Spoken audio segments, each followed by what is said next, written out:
guarantor?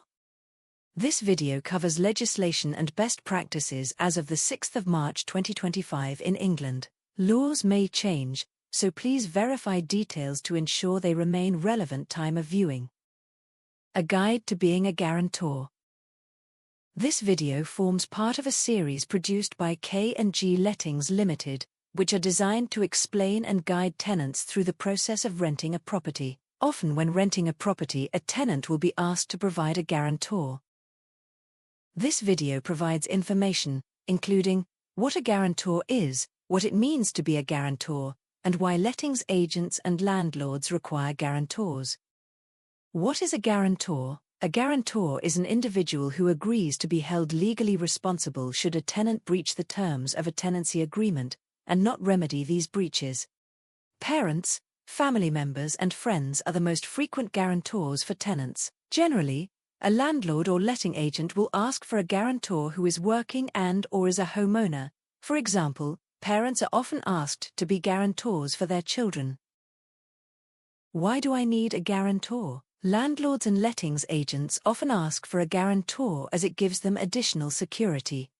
It is not a legal requirement but makes a landlord or letting agent more likely to accept you as a tenant. Asking for a guarantor also allows landlords and letting agents to accept tenants who do not meet their standards on their own.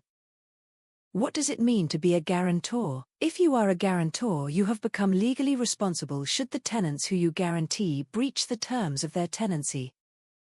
A guarantor will have the same level of referencing undertaken on them as the tenant. This means that a landlord or letting agent is likely to want the following information from a guarantor. 1. Credit score. 2. 3 months bank statements. 3. 3 months wage slips. 4. Confirmation of the guarantor's employment. 5. Confirmation the guarantor is a homeowner. 6. And confirmation the guarantor is a UK resident. As a guarantor, you will be asked to sign a deed of guarantor. This is the legally binding document which outlines the guarantor's responsibilities.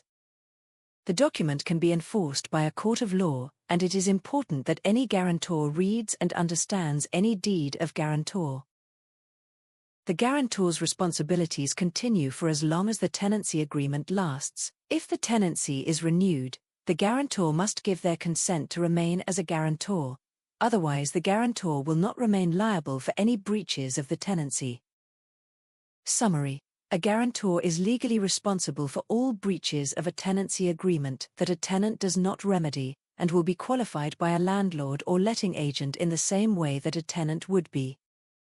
It is important that a guarantor reads and understands the tenancy agreement, as this outlines the responsibilities they must fulfill if the tenant does not. Becoming a guarantor carries with it a lot of responsibilities and is something that should not be entered into without understanding their responsibilities.